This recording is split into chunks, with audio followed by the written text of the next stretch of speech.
序章。あなたがダラダラしてしまう本当の理由。今日こそやろうと思っていた。なのに気づいたらスマホを2時間眺めていた。今日こそ早起きして朝のうちに仕事を終わらせるつもりだった。なのに目が覚めたらもうお昼近かった。自分はなんてダメな人間なんだろう。意志が弱いからいつまでたっても何も変わらないんだ。そう感じたことがあなたにも一度はあるはずです。でも今日この動画を最後まで見終わった時、あなたはきっとこう思うでしょう。自分がダラダラしていたのは意志の問題ではなかったと。これは慰めの言葉でも根拠のない励ましでもありません。世界中の神経科学者、行動心理学者、認知科学者たちが何十年もかけて積み上げてきた研究の結論です。人間がダラダラしてしまうのには明確なメカニズムがあります。そしてそのメカニズムを理解し適切に対処すれば誰でも確実に行動できる人間に変わることができます。この動画では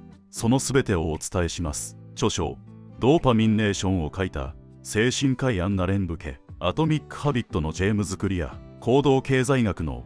第一人者ダン・アリエリ、自己制御研究の権威ロイバ・ウマイスター、そして認知行動療法の最前線で活躍する数多くの研究者たちの知見を余すことなく融合させた完全版ガイドをお届けします。少し長い動画になりますが、最後まで見ることであなたのダラダラ癖に対する認識が根底から変わります。それでは始めましょう。第1章、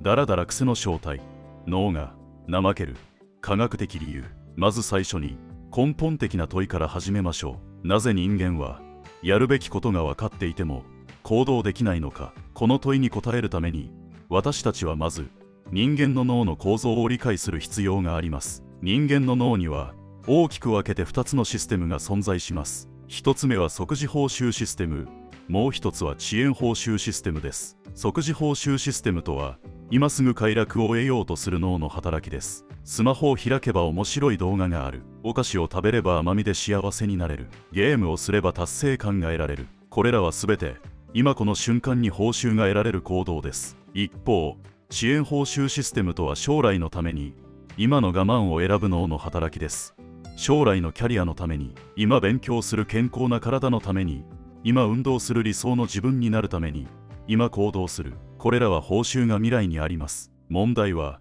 脳の構造上、即時報酬システムの方が圧倒的に強力だという点です。2004年にプリンストン大学の神経科学者サミュエル・マクルーアラが発表した研究では、人間が即時の報酬と将来の報酬のどちらかを選択する際、辺縁系と呼ばれる感情的衝動的な脳領域が即時報酬の選択肢に対して著しく強く活性化することが fMRI を用いた実験で確認されました。つまり私たちがダラダラしてしまうのは意志が弱いからではなく、脳が本来今すぐ楽になれる選択を優先するよう設計されているからです。これを行動経済学では現在バイアスと呼びます。現在バイアスとは、同じ価値の報酬でも未来のものより現在のものを過大に評価してしまう人間の認知的傾向のことです。2002年にノーベル経済学賞を受賞した心理学者ダニエル・カーネマンは、この現在バイアスが人間の意思決定に根本的な歪みをもたらしていることを数多くの実験で実証しました。今日の100円は1年後の120円より価値があると感じる。今日やる勉強より明日やる勉強の方が楽に感じる。これは錯覚です。でもこの錯覚は脳が生み出す構造的なものであるため、意志の力だけでは抗えません。ここでさらに重要な概念が登場します。それが感情調整の失敗です。行動科学の研究が示すように、人間がタスクを先延ばしにする最も根本的な理由は、やる気がないことでも能力が足りないことでもなく、そのタスクに直面した際に生じる不快感から逃げようとすることにあります。難しい仕事を目の前にすると不安が生まれます。退屈さが生まれます。自分にできるだろうかという自己不信が生まれます。そしてその不快感を今すぐ和らげたいという衝動がスマホを開く手を動かします。テレビをつけます。冷蔵庫を開きます。これが感情調整の失敗によるダラダラです。重要なのは、ここで先延ばしをすると一時的には楽になれるということです。でもその楽しさはつかの間で、すぐにまたやらなかったという自己嫌悪が訪れます。そしてその自己嫌悪が新たな不快感になり、さらなる先延ばしを呼びます。これが先延ばしと自己嫌悪のループです。このループにはまるとタスクに取り掛かること自体が恐怖と結びついてしまいます。やろうとするたびに胸が重くなる。考えるだけで気分が悪くなる。そうなると人間はそのことを考えないようにするという防衛規制を働かせ始めます。これがいわゆる完全なる回避の状態です。もう一つ見逃せない原因があります。それは自我消耗と呼ばれる現象です。社会心理学者ロイ・バウマイスターは1998年に画期的な実験を行いました。被験者を2つのグループに分け、一方にはチョコレートではなくラディッシュを食べるよう強いて意志力を消耗させた後に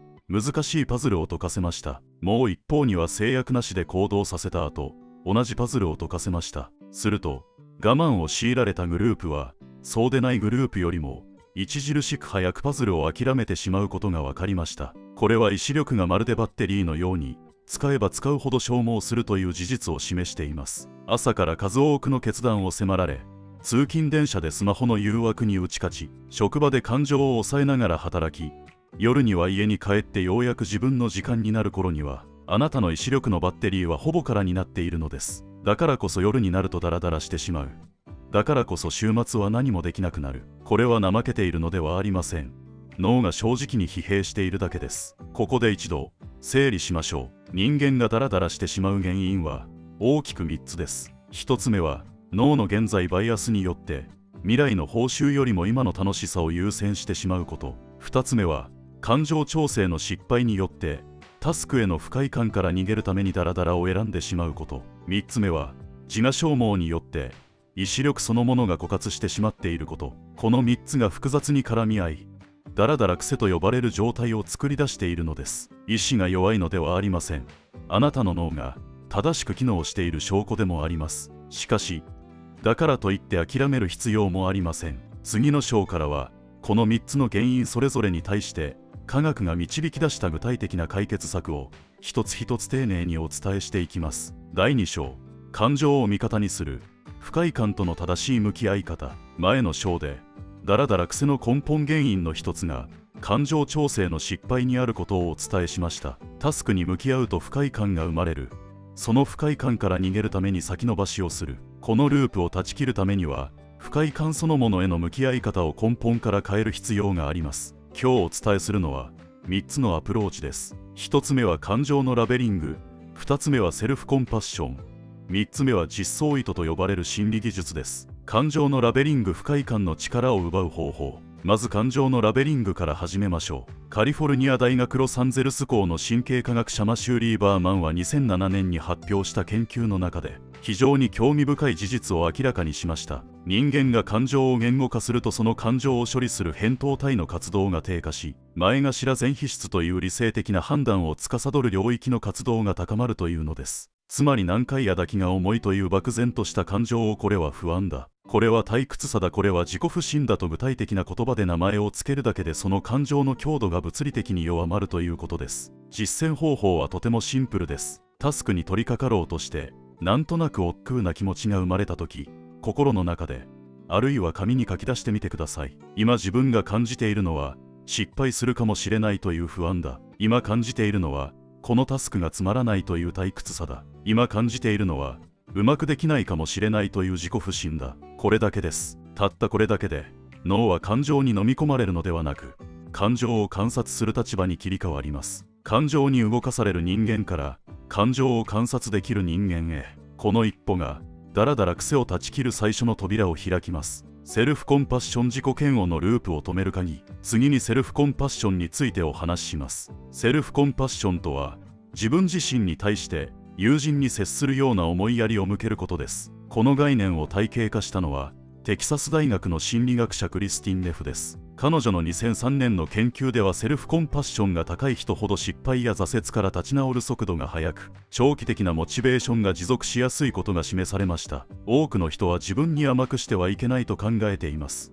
もっと自分を追い込めばもっと頑張れるはずだと。しかし研究が示す結論は全く逆です。自己批判が強い人ほど失敗への恐れが大きくなり、新しい行動を起こすことへの抵抗感が増し、結果として先延ばしが悪化するのです。なぜなら自己批判は不快感を生み出すからです。そしてその不快感から逃げるためにまたダラダラしてしまう。これは先ほど説明した感情調整の失敗のループそのものです。では具体的にどう実践するのか。ネフが提唱する実践方法は3つのステップからなります。まず今苦しんでいることを認めること。また今日もやれなかった、それは辛い経験だと事実として受け止める。次にこれは人間として普通のことだと認識すること。先延ばしをするのは自分だけではない、多くの人が同じ経験をしている。そして最後に自分に温かい言葉をかけること。今日はうまくいかなかった、でも明日また試せばいい。これは逃げではありません。自己批判というブレーキを外し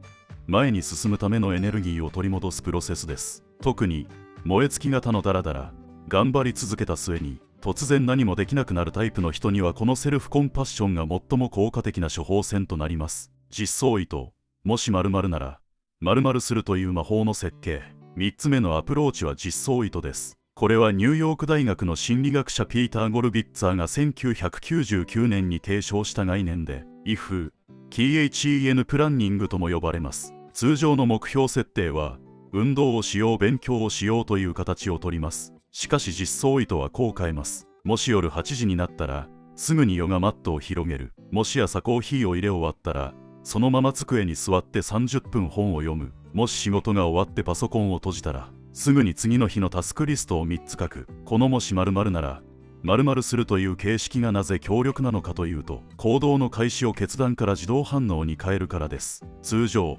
私たちは行動を起こすとき今やるべきかどうかという判断を毎回しています。この判断のたびに意志力が消費され、疲れている時ほどその判断を先延ばしという答えで処理してしまいます。しかし実相意図を設定しておくと夜8時という状況が引き金となり判断を挟まずに行動が始まります。ゴルビッツァーとシーランが2006年に8000人以上を対象に94の研究を統合したメタ分析では、実相意図を設定した人々は設定しなかった人々と比べて目標達成率が平均2倍から3倍に向上することが示されています。実践のポイントは引き金となる状況をできるだけ具体的に設定することです。時間、場所、直前の行動、このどれか一つあるいは複数を組み合わせて条件を明確にするほど効果は高まります。第3章、脳の報酬システムを再設計するドーパミンとの付き合い方。第2章では感情面からのアプローチをお伝えしました。この章ではより深いレベル、脳の報酬システムそのものへの働きかけを解説します。キーワードはドーパミンです。ドーパミンの正体、快楽ではなく期待の物質。ドーパミンという言葉は多くの人が快楽をもたらす物質として認識しています。しかしこれは正確ではありません。スタンフォード大学の神経科学者アンドリュー・ヒューバーマンや精神科医アンナ・レンブ家の研究が示すようにドーパミンは快楽ではなく期待、欲求、動機づけに関わる物質です。つまりドーパミンは何かをやりたい、手に入れたい、達成したいという衝動そのものを生み出す化学物質なのです。そしてここが重要なのですが、現代社会はこのドーパミンシステムを過剰に刺激する環境であふれかえっています。SNS のスクロール、スマホのゲーム、動画のオートプレイ、即座に届くデリバリーフード、これらはすべて脳のドーパミンシステムを強烈に、そして継続的に刺激する装置です。問題は何かというと、強い刺激を繰り返し受けると脳はその刺激に対する感受性を下げるということです。これをドーパミン受容体のダウンレギュレーションと呼びます。毎日スマホで強烈な刺激を受け続けると脳はその強さを普通と認識するようになります。その結果、何が起きるか、勉強や仕事のような緩やかで地味な報酬しかない活動が全く魅力的に感じられなくなるのです。本を読もうとしても、5分で飽きてしまう仕事に集中しようとしても、すぐスマホを触りたくなる運動を始めようとしても、すぐやめたくなる。これは意志力の問題ではありません。スマホによって刺激に慣れすぎた脳が、地味な活動を面白くないと判断しているだけです。ドーパミンデトックス、感受性を取り戻す方法。この状態から抜け出すために有効なのが、ドーパミンデトックスの考え方です。ただし誤解を防ぐために、まず明確にしておきます。ドーパミンデトックスとは、完全にスマホを断つという極端な行動ではありません。正確には高刺激行動の頻度と強度を意図的に下げることで、脳のドーパミン感受性を回復させるというプロセスです。精神科医アンナ・レンブ家は著書ドーパミンネーションの中で、患者に対して特定の高刺激行動を4週間休止することを勧めています。その結果、多くの患者がそれまでつまらないと感じていた日常の活動に再び喜びを見出せるようになったと報告しています。具体的な実践方法として、まず自分の高刺激行動を特定することから始めます。SNS をなんとなくスクロールすること、YouTube を目的なく流し見すること、食べる必要のないタイミングに甘いものを食べること、これらの行動を完全にやめる必要はありません。ただしいつでもすぐにできる状態をやめることが重要です。スマホをリビングに置かず、別の部屋で充電する、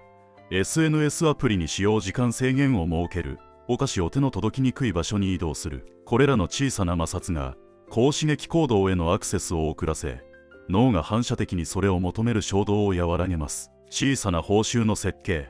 行動活性化という技術、ドーパミンシステムへのもう一つの働きかけが行動活性化です。これはもともと認知行動療法の文脈で発展した技術で、うつ病の治療にも広く用いられています。行動活性化の基本的な考え方はこうです。気分が乗るのを待ってから行動するのではなく、小さな行動から始めることで、その後に続く行動のための動機が生まれる。言い換えれば、やる気が出たら行動するのではなく、行動するからやる気が出るのです。これは直感に反しているように聞こえますが、神経科学的には明確な根拠があります。私たちが何か行動を起こすと、その行動の完了に伴って小さなドーパミンが放出されます。そのドーパミンがもう少しやってみようという動機を生み出し次の行動につながります。つまり行動そのものが次の行動のための燃料になるのです。実践のポイントは行動のハードルを極端に下げることです。本を30分読もうと思うのではなく、本を1ページだけ開こうと決める。運動を1時間しようと思うのではなく、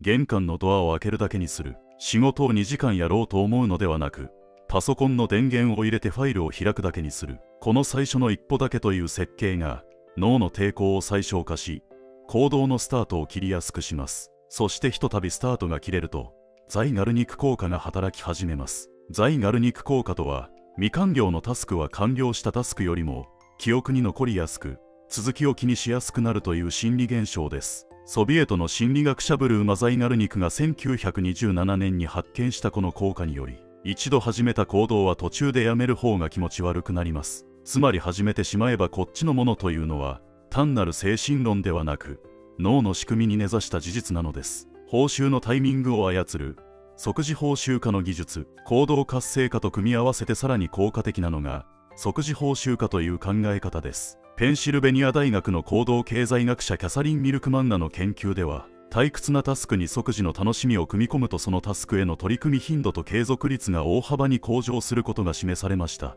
この研究では運動が習慣化していない被験者たちにジムでのみ聞けるオーディオブックを渡したところ、ジムへの通い頻度が 51% 向上したという結果が得られています。これはつまりジムに行くという行動に好きなオーディオブックを聞けるという即時報酬を紐付けることで、脳がジムに行くことを報酬として再認識するようになったということです。この原理はあらゆる行動に応用できます。勉強しながら好きなコーヒーを飲む、デスクワーク中だけ聴ける音楽プレイリストを作る。苦手なタスクを終えたら小さな楽しみを用意する。重要なのはこの報酬がタスクを終わらせた後ではなく、タスクをしている間に得られるものであることです。後で報酬を得るという設計では脳の現在バイアスに負けてしまいます。しかし今やりながら楽しめる設計にすれば現在バイアスを逆に利用できるのです。第4章、環境を設計する意志力に頼らない仕組みの作り方。第2章では感情への働きかけを、第3章では脳の報酬システムへの働きかけをお伝えしました。この章ではより実践的な次元、環境の設計についてお話しします。ここでお伝えしたいのは一つの根本的な考え方です。人間の行動は意思によって決まるのではなく、環境によって決まる。これは言い訳ではありません。行動科学が積み上げてきた揺るぎない結論です。環境が行動を決める行動科学の革新。ハーバード大学の行動経済学者キャス・サンスティーンとリチャード・セイラーは強著ナッジの中でこう述べています。選択肢の提示の仕方を変えるだけで人間の行動は劇的に変化する。このナッジ理論は2017年にセイラーがノーベル経済学賞を受賞したことで世界中に広まりました。ナッジとは肘で軽くつくという意味で、強制や罰則を使わずに環境の設計によって望ましい行動を引き出す手法です。例えば会社の食堂で健康的な食べ物を目線の高さに並べ、不健康な食べ物を取りにくい場所に置くだけで従業員の食事の選択が大きく変わります。これは意志力の問題ではありません。環境が変わると行動が変わるのです。この原理をあなたのダラダラ癖克服に応用しましょう。摩擦を操る。良い行動を増やし、悪い行動を減らす設計。環境設計の核心は摩擦の操作です。良い行動へのアクセスを簡単にする。悪い行動へのアクセスを難しくする。この2つを同時に実行することで、意志力を使わずに行動パターンを変えられます。まず良い行動への摩擦を減らす実践例を挙げます。読書を習慣化したいなら本をソファの正面、目線の高さに置く。スマホを枕元に置く代わりに、本を置く。読みかけのページにしおりを挟んで開いた状態にしておく。運動を習慣化したいなら前の夜にランニングシューズを玄関の真ん中に置く。ウェアを着替えやすい場所に出しておく。ジムの会員証をスマホケースの中に入れておく。仕事や勉強を習慣化したいならデスクには必要なものだけを残して、他はすべて片付ける。パソコンを閉じるとき、次に開くべきファイルを開いた状態で閉じる。タスクリストを机の正面に貼る。次に悪い行動への摩擦を増やす実践例です。スマホを無意識に触る癖があるなら作業する机の上にスマホを置かない。寝室にスマホを持ち込まない。食事中はスマホをカバンの中に入れる。SNS アプリを画面の2ページ目以降に移動させる。スクリーンタイム制限を設定する。お菓子を食べ過ぎる癖があるなら、視界に入らない棚の奥にしまう。買い置きをやめて、食べたい時だけ外に買いに行く設計にする。テレビや YouTube を見すぎるならリモコンをテレビの裏側に置く。動画アプリのオートプレイ機能をオフにする。これらの小さな摩擦が衝動的な行動を防ぐ壁として機能します。ここで重要なのは、完璧にアクセスをゼロにする必要はないということです。人間は禁止に対して反発する心理的リアクタンスを持っています。絶対にスマホを見ないと決めると、かえってスマホが気になってしまう。ですから目標はアクセスをゼロにすることではなく、アクセスに少し手間がかかる状態にすることです。その手間が衝動と行動の間に一呼吸を置く時間を生み出し、理性的な判断が介入する余地を作ります。環境デザインの最高峰、習慣スタッキング。環境設計の中でも特に強力な技術が習慣スタッキングです。これはスタンフォード大学の行動科学者 BJ フォックが著書タイニーハビットの中で体系化した概念です。習慣スタッキングとは、すでに確立された習慣の直後に新しい習慣をくっつけるという方法です。既存の習慣、新しい習慣という形で設計します。例えば朝コーヒーを入れた後に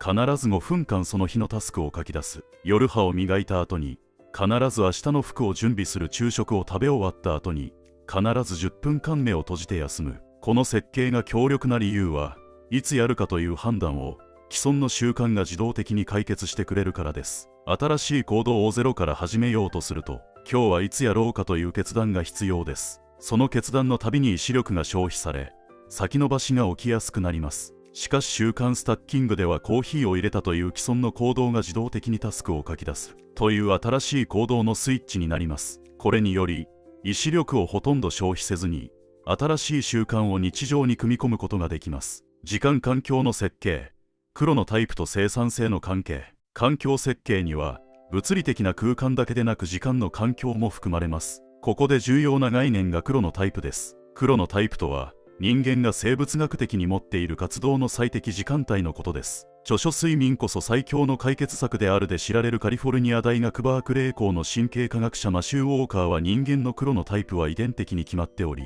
大きく朝型、中間型、夜型の3種類に分類されると述べています。重要なのは夜型の人間が朝活をしても生産性が上がるどころか認知機能が低下した状態で無理に活動することになり、かえって質の低いダラダラを生む可能性があるという点です。自分の黒のタイプを無視した理想のモーニングルーティンの追求は、多くの人が三日坊主になる原因の一つです。正しい環境設計とは、自分の生物学的なリズムに沿って最も集中できる時間帯に最も重要なタスクを配置することです。一般的に人間の認知機能のピークは起床後2から4時間後に訪れます。朝方であれば午前9時から11時、夜型であれば午後2時から4時、あるいは夜間。このゴールデンタイムに最も難しく最も重要なタスクを配置する。そして認知機能が低下する時間帯にはメールの返信、書類整理、単純作業などの判断力をあまり必要としない行動を割り当てる。これが時間環境の設計です。第5章、認知を変える。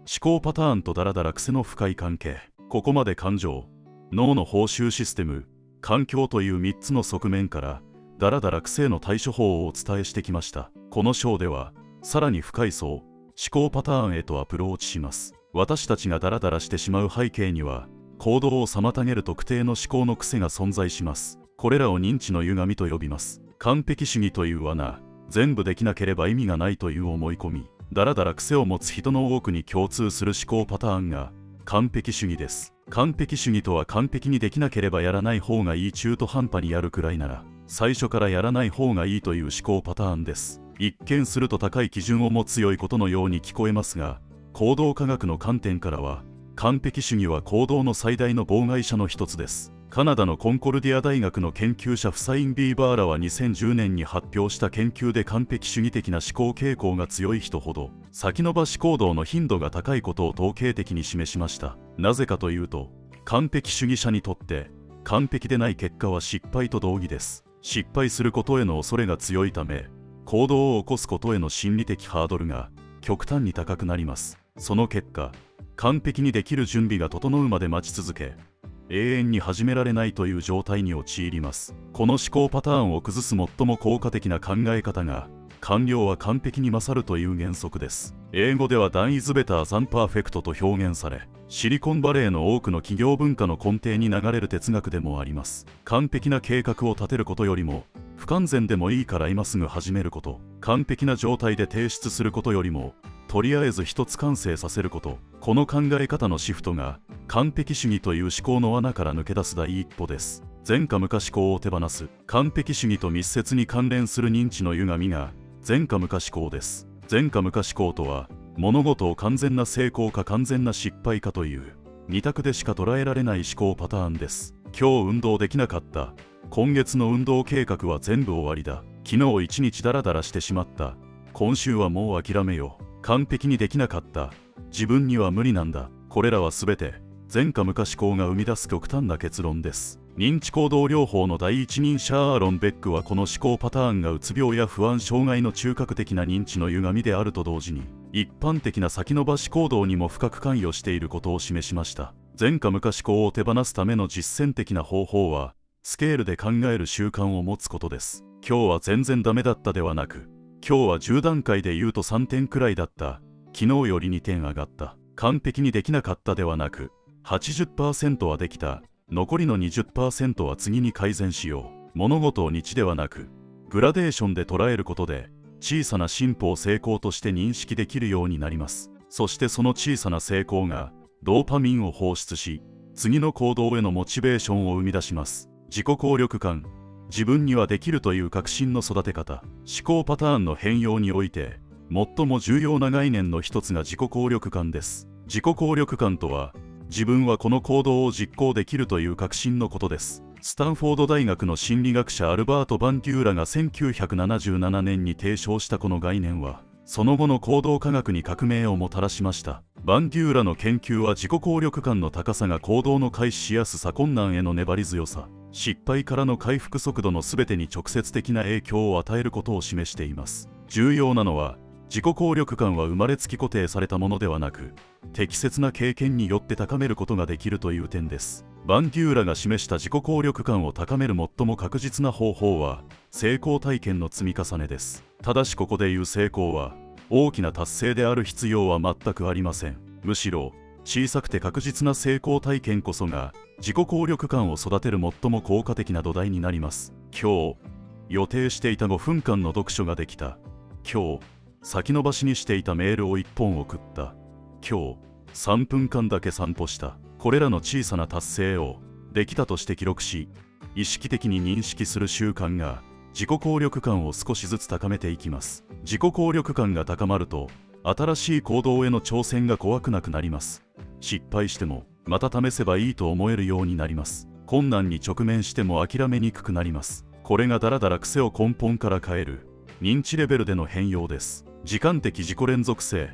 未来の自分とのつながりを感じる。最後にお伝えする認知のアプローチが時間的自己連続性です。スタンフォード大学と共同研究を行った心理学者ハル・ハーシュフィールドの研究では、人間が先延ばしをしやすい理由の一つとして、未来の自分を現在の自分とは別人のように感じてしまうという認知の特性が挙げられています。fMRI を使った実験でハーシュフィールドが発見したのは、多くの人が未来の自分について考えるときのは現在の自分を考えるときとは異なる領域を使い、むしろ見知らぬ他人について考えるときと同じ神経パターンを示すということでした。これが何を意味するかというと、私たちが今日の楽を選んで先延ばしをするとき、その負担を押し付けているのは自分自身ではなく見知らぬ他人のように感じているということです。だからこそ良心の呵責が生まれにくく、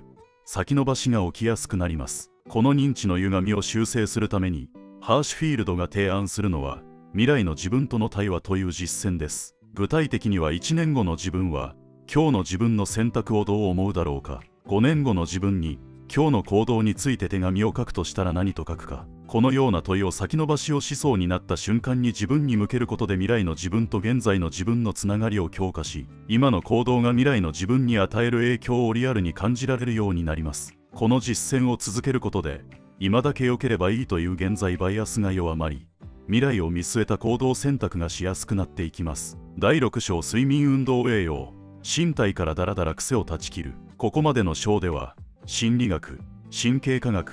行動科学の観点からだらだら癖へのアプローチをお伝えしてきました。しかし、どれほど優れた心理的戦略を持っていても、身体の土台が整っていなければ、その効果は半減してしまいます。この章では多くの人が見落としがちな身体的な土台、睡眠、運動、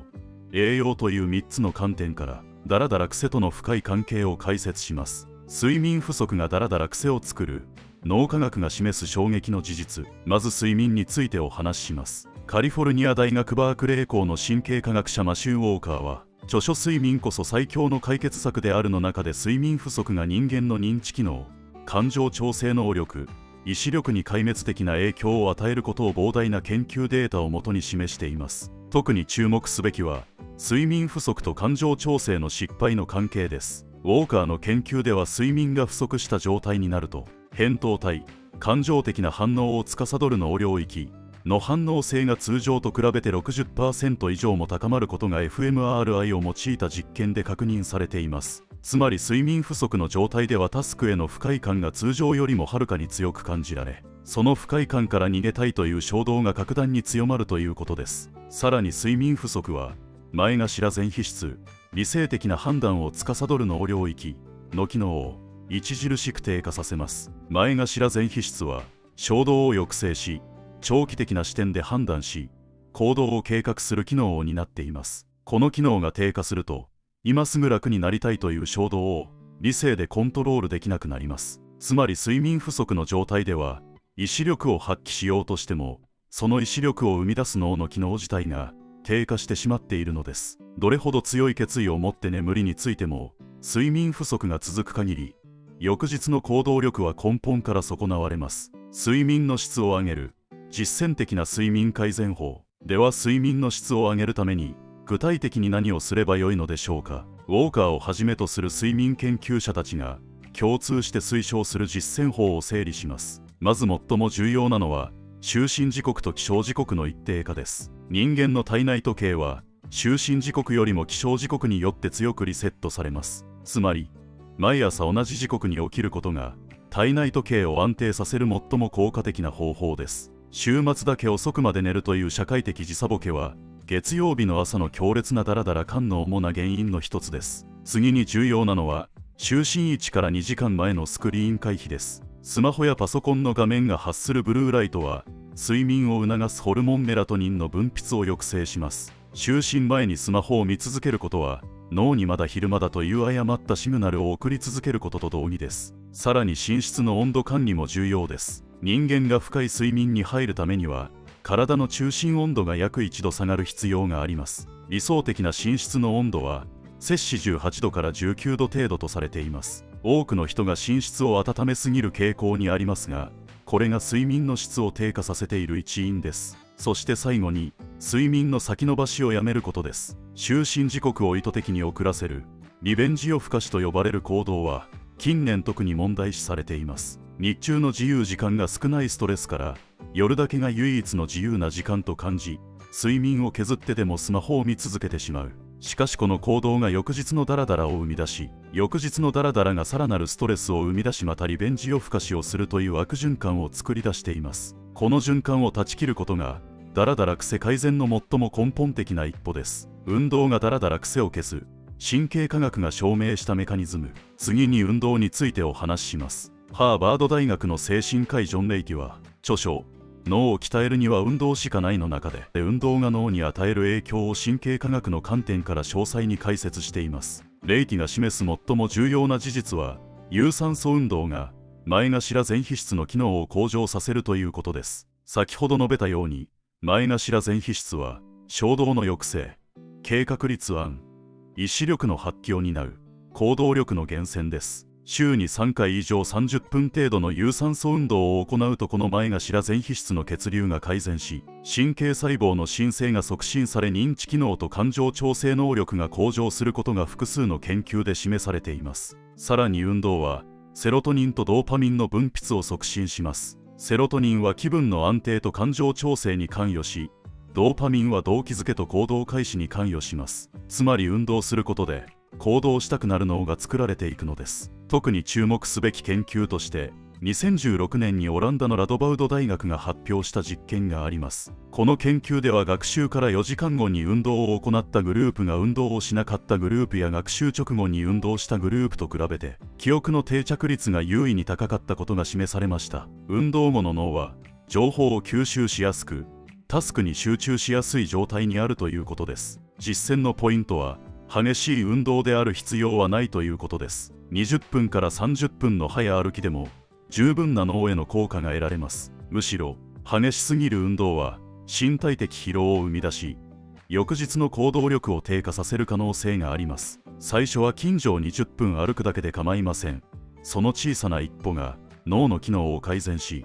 だらだら癖を身体の内側から変えていきます。栄養とだらだら、腸と脳のつながり。最後に栄養についてお話しします。近年の神経科学で急速に注目を集めているのが腸脳相関という概念です。腸は第二の脳とも呼ばれ、腸内細菌の状態が脳の機能と感情に直接影響することが明らかになってきています。カリフォルニア大学ロサンゼルス校の研究者キルステン・ティルシユが2013年に発表した研究では、プロバイオティクスを含む食品を定期的に摂取した女性グループがそうでないグループと比べて感情調整能力と認知機能が向上することが示されました。また血糖値の急激な上下が集中力とモチベーションに大きな影響を与えることもよく知られた事実です。砂糖を多く含む食品や精製炭水化物を大量に摂取すると血糖値が急上昇した後に急降下します。この血糖値の急降下が起きる時間帯に強烈な眠気、倦怠感、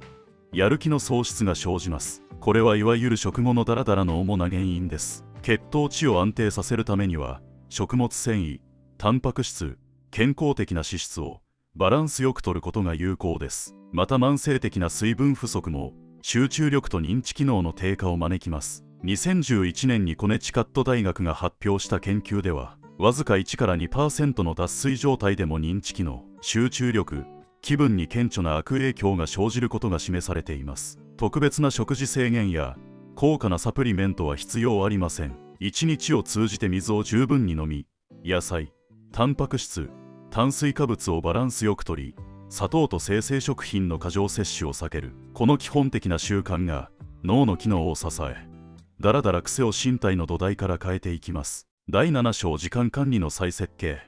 タスクと時間の正しい向き合い方。身体の土台を整えたら、次は実際の時間の使い方を設計します。この章では、時間管理に関する最も効果的な科学的アプローチを体系的にお伝えします。タスク管理の根本。頭の外に出す技術。時間管理の最初のステップは、頭の中を空にすることです。コンサルタントのデビッド・アレンが、著書「ストレスフリーの仕事術」の中で提唱した GTD という方法論の核心は、人間の脳はタスクを記憶しておくためではなくタスクについて考えるために使うべきであるという原則にあります。私たちの頭の中には常に返信しなければならないメール、提出期限が迫っている書類、ずっと先延ばしにしている用事、気になっているあの問題、これらのタスクが未解決のまま浮かんでいます。心理学ではこれを開いたループと呼びます。人間の脳はこの開いたループを自動的に検索し続けます。ちょうどパソコンがバックグラウンドでプログラムを走らせ続けるように、この無意識の検索処理が集中力を奪い、精神的な疲弊を生み出し、だらだら感の根本原因の一つになっています。アレンの解決策はシンプルです。頭の中にあるすべてのタスクを一つの凝らず外部のシステムに書き出すこと。ノートでもスマホのメモアプリでも付箋でも構いません。とにかく頭の外に出すことで、脳はそれを検索し続ける必要がなくなり、認知的負荷が大幅に軽減されます。この全出しを行うだけで、多くの人が頭が急に軽くなったと感じます。優先順位の科学、重要と緊急の違いを見極める。タスクを書き出したら、次は優先順位の設定です。ここで最も有効な枠組みが、アイゼンハワーマトリクスです。第34代アメリカ大統領ドワイト・ D ・アイゼンハワーが意思決定に用いていたとされるこの方法は、すべてのタスクを4つのカテゴリーに分類します。重要かつ緊急なタスク、重要だが緊急ではないタスク、緊急だが重要ではないタスク、重要でも緊急でもないタスク。ここで多くの人が陥る罠は緊急なタスクに追われ続けることで、重要だが緊急ではないタスクを永遠に先延ばしにしてしまうことです。緊急なタスクは、締め切りや他者からの要求によって自動的に注意を引きます。しかし本当に人生を変えるタスクは、多くの場合重要だが緊急ではないカテゴリーにあります。健康のための運動、将来のためのスキルアップ、大切な人との関係構築、長期的な目標に向けた行動。これらは今日やらなくても誰にも叱られません。締め切りもありません。だからこそ常に後回しにされ、人生における最も重要な変化が永遠に先送りされてしまいます。意識的に重要だが緊急ではないタスクに時間を割り当てることが長期的な人生の変化をもたらす時間管理の核心です。時間ブロッキング、集中と回復のリズムを設計する。優先順位が決まったら、次は具体的な時間の使い方を設計します。ここで有効なのが時間ブロッキングという手法です。時間ブロッキングとは、1日のスケジュールを特定のタスクに専念するブロックに分割する方法です。カレンダーに午前9時から11時、最重要プロジェクトの作業、午後1時から2時、メール返信と事務処理、午後3時から4時、学習スキルアップ。このように時間を事前に予約しておくことで、その時間に何をするか迷うという意志力の無駄遣いがなくなります。そしてこの時間ブロッキングと組み合わせるべき概念が、ウルトラディアンリズムです。ウルトラディアンリズムとは、人間の脳が約90分ごとに、高集中状態と休息状態を繰り返すという、生物学的なサイクルのことです。シカゴ大学の睡眠研究者ナサニエル・クライトマンが発見したこのリズムによると、人間が深い集中を維持できる時間は最大でも約90分が限界です。90分を超えて無理に集中を続けようとすると、脳はパフォーマンスを低下させて回復を求め始めます。この生理的なシグナルを無視して作業を続けると、集中の質が急速に落ち、だらだらした作業時間が長く続くことになります。理想的な時間ブロッキングは、90分の集中ブロックと20分の休息ブロックを交互に設計することです。この休息はスマホを見る時間ではありません。軽いストレッチ、短い散歩、目を閉じて休む、これらが脳を本当に回復させる休息です。2つの締め切り、開始デッドラインという発想。時間管理において、もう一つ重要な概念が、開始デッドラインの設定です。多くの人はタスクに対して、いつまでに終わらせるかという、終了デッドラインだけを設定します。しかし行動科学の観点からは、終了デッドラインだけでは不十分です。なぜなら人間は、締め切りまでまだ時間があるという状況では、自動的に行動を先送りするからです。これはパーキンソンの法則として知られています。仕事は、与えられた時間をいっぱいに使うまで膨張する。この法則に抗うために必要なのが、いつ始めるかを明確に決める、開始デッドラインです。例えばこの報告書を金曜日までに提出するという終了デッドラインに加えて、月曜日の午前10時に作業を開始するという開始デッドラインを設定する。この開始デッドラインをカレンダーやアラームに登録することで始めるかどうか迷うという判断を排除し、自動的に作業が始まる仕組みを作ります。さらに効果を高めるために、1100プランニングという考え方を活用します。これは全体の作業量の1100だけを最初のステップとして設定するという方法です。1万字の文章を書くなら、最初のステップは100字だけ書くことにする。10章の参考書を読むなら、最初のステップは1ページだけ読むことにする。このように極端に小さなファーストステップを設定することで、始めることへの心理的ハードルがほぼゼロになります。そしてひとたび始まれば、先ほど説明したザイガルニク効果が働き、続きをやり遂げたいという衝動が自然と生まれます。第8章習慣化の科学。だらだら癖を良い癖に置き換える。ここまでの章で、だらだら癖の原因と、それぞれへの対処法を多角的にお伝えしてきました。しかしどれほど優れた方法も、一度実践しただけでは意味がありません。大切なのは、これらの行動を習慣として定着させることです。この章では習慣化の科学を深く掘り下げ、だらだら癖を根本から良い癖へと置き換えるための完全なロードマップをお伝えします。習慣の構造、旧ルーティンリワードのループ。習慣化の科学において最も広く知られたモデルが、マサチューセッツ工科大学の神経科学者アングレイ・ビールが1999年の研究で明らかにした習慣ループの構造です。後にジャーナリストのチャールズ・デュヒックが、著書習慣の力の中でこれを分かりやすく整理し、世界中に広まりました。習慣ループは3つの要素で構成されています。1つ目は Q、引き金となる合図。2つ目はルーティン、実際の行動。3つ目はリワード、その行動から得られる報酬。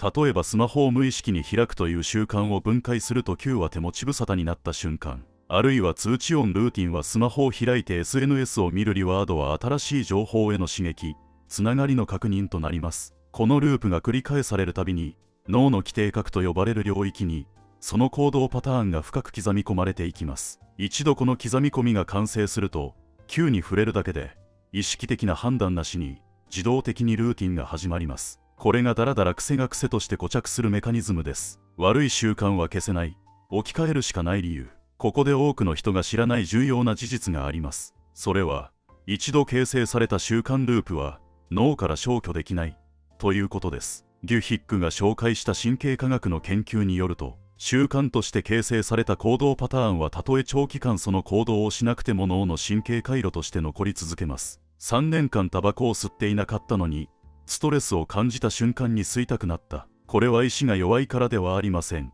脳に残った習慣ループが、ストレスという Q によって再活性化されているだけです。これが意味することは何か、だらだら癖をやめようとするのではなく、別の行動に置き換えることが、唯一の根本的な解決策だということです。具体的には、Q とリワードはそのままに、ルーティンだけを変えます。例えば手持ち無沙汰になるという Q に対して、スマホを開くというルーティンを深呼吸を3回する。あるいはタスクリストを確認するに変える。仕事の疲れを感じるという Q に対して、SNS を延々と眺めるというルーティンを5分間目を閉じて休む。あるいは軽くストレッチするに変える。リワードの質が維持される限り、脳は新しいルーティンを徐々に受け入れていきます。習慣化に必要な期間、66日間の真実。習慣化には21日間かかるという説が広く知られています。しかしこれは科学的根拠のない俗説です。ユニバーシティカレッジロンドンの健康心理学者フィリッパ・ラリーが2010年に発表した研究では、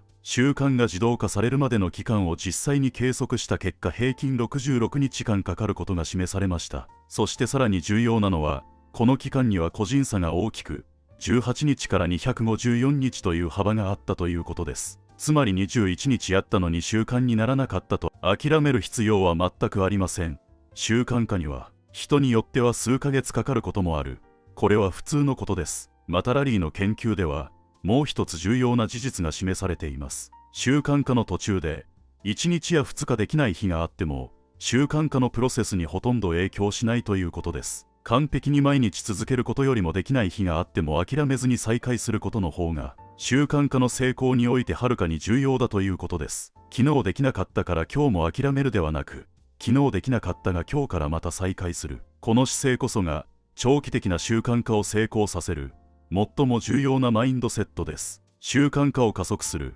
アイデンティティレベルの変容。習慣化の科学における最も深く最も強力な洞察を最後にお伝えします。ジェームズ・クリアは著書アトミック・ハビットの中で習慣化には3つのレベルがあると述べています。最も表面的なレベルは結果の変化、体重を5キロ減らす、毎日30分勉強するという目標設定です。次のレベルはプロセスの変化、ジムに通う習慣を作る、勉強のルーティンを設計するという行動設計です。そして最も深いレベルがアイデンティティの変化、自分は健康を大切にする人間だ、自分は学び続ける人間だという自己認識の変容です。クリアが示す最も重要な洞察は、習慣を長期的に維持できるのはアイデンティティのレベルで変化が起きた時だけだということです。ダラダラをやめようと決意するのは結果のレベルでの変化です。